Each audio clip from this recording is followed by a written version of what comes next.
vers les extérieurs. Même les buteurs ont été en difficulté où le vent a joué des tours. Oui, ça a été très compliqué pour les deux équipes. Beaucoup de maladresse de part et d'autre. Mais c'est La Rochelle qui s'en est le mieux sorti. Et pourtant, ça avait mal commencé puisque juste après la fin du premier quart d'heure, carton rouge contre les Rochelais pour Will Skelton. Oui, Skelton qui ne maîtrise pas son corps dans l'espace. Alors on sent bien sûr qu'il n'y a pas de volonté de nuire de la part du joueur, mais le bras est collé au corps, l'épaule est engagée sur la tête de son adversaire, carton rouge logique. Oui, les Rochelais qui vont jouer quasiment tout le match en infériorité numérique, mais pourtant des Rochelais qui vont se trouver dans ces conditions-là dès le début de la seconde période. Sur le coup d'envoi, le seul essai de cette rencontre, un essai un petit peu gag. Oui, un essai un peu gag, on les a quittés avec une pénalité en fin de première mi-temps.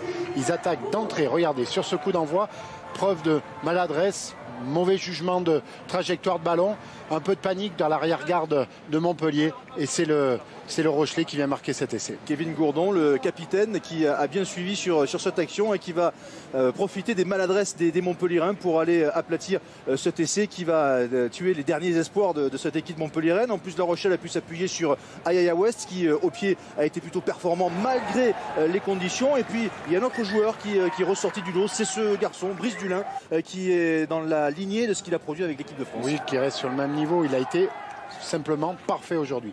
Dans son adaptation, son jeu au pied, il a eu 2 ballons de relance qu'il a maîtrisé à la perfection. Son jeu au pied a été dans l'alternance entre du jeu au pied croisé, décroisé, jeu au pied haut, des chandelles dans les bonnes zones. Il a été en réussite. C'est vraiment le joueur de cette fin d'année du côté du réservoir français, j'ai envie de dire. Brice Dulin et La Rochelle qui s'impose donc face à Montpellier. La Rochelle qui continue sa série d'invincibilité à la maison. C'est le 18e match sans défaite à Marcel de Flandre pour cette équipe de La Rochelle, assurée sur l'intensité et l'agressivité qu'on pouvait mettre dans nos matchs, même si le contenu n'était pas toujours là. Et aujourd'hui, on a manqué ça. Donc, à ça, avec les conditions d'aujourd'hui, c'était compliqué de rivaliser, sachant qu'eux ont mis les ingrédients nécessaires avec la météo pour nous mettre constamment sur le reculoir, constamment sous pression. Ils ont beaucoup mieux joué stratégiquement quand ils avaient le vent. Donc je crois qu'il n'y a pas match, quoi. Est-ce que le carton rouge vous a finalement un peu perturbé au niveau de la stratégie? Vous avez essayé d'occuper en première mi-temps avec le vent dans le dos, et qu'après vous étiez entre soit les user devant, soit jouer au pied. Est-ce que ça vous a perturbé? Je sais pas si ça nous a perturbé, je sais pas si on a cru que ça allait se faire tout seul après un carton rouge.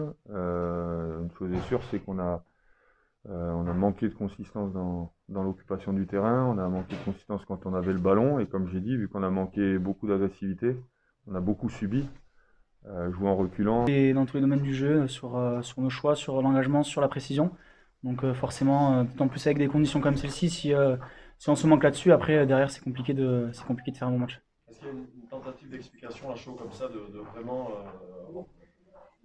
Non, honnêtement non, c'est ce qui est frustrant, c'est ce qui est vraiment compliqué ce soir, c'est que voilà, on était sur l'engagement, sur la base entre guillemets du rugby, on avait répondu présent je pense sur nos 5 derniers matchs, c'est la base, comme je viens de le dire, mais on s'est manqué aujourd'hui et c'est vraiment agaçant. Ouais. Est-ce que tu penses que c'est un coup d'arrêt justement dans cet état d'esprit-là? Non, il faut pas que ce soit un coup d'arrêt. Il faut que, par contre, voilà, il faut vraiment bien le garder au fond de nous-mêmes pour qu'on fasse vraiment une grosse semaine de prépa contre Toulouse. Il faut qu'on bascule, mais il faut pas que ce soit un coup d'arrêt sur notamment toutes les choses qui avaient de positif ces dernières semaines. Un peu, oui, un gros coup d'arrêt. Ouais, en termes d'état d'esprit, on a été complètement absent. On a été à côté, on a pédalé à côté du vélo, complètement. Voilà. On n'a pas donné une bonne image, on n'est pas du tout rentré dans le match. À l'image des premiers plaquages. Oui, en termes d'état d'esprit, il n'y avait rien ce soir. T'es agacé? Ça t'agace? Oui. Beaucoup parce que au-delà du carton rouge qui pour moi reste anecdotique sur le match, voilà, les conditions étaient compliquées, mais c'est le cas pour tout le monde.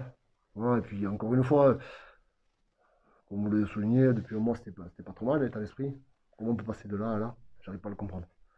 En tout cas, voilà, pour moi c'est les bases, c'est les fondations, c'est les choses qui sont immuables au sport que l'on fait. Quand on n'y est pas, quel que soit l'adversaire en face, ça ne pardonne pas. Encore plus face au Rochelet ce soir. En première mi-temps, la stratégie c'était de jouer au pied, d'occuper.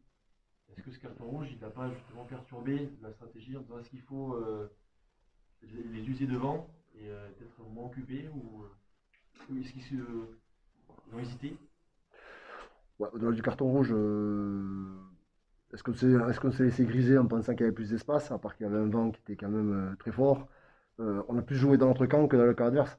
C'est encore aujourd'hui, je veux dire, les personnes dans cette salle-là, au-delà d'être des stratèges ou pas, tout le monde a compris qu'avec le vent qu'il fallait, il fallait surtout mettre cette équipe de La Rochelle, les acculer dans leur camp, attendre les fautes et pourquoi pas prendre les points quand ils se présentaient, puisqu'on avait l'avantage du vent. C'est pas du tout ce qu'on a fait, puisqu'on avait fait beaucoup de fautes directes, où on a renvoyé des ballons directement en touche, des ballons directement dans le but. On a joué dans notre camp. Non, on n'a pas pris des risques, mais on a rendu des ballons sur des touches aussi mal exécutées. Donc on a rendu la possession aux Rocheux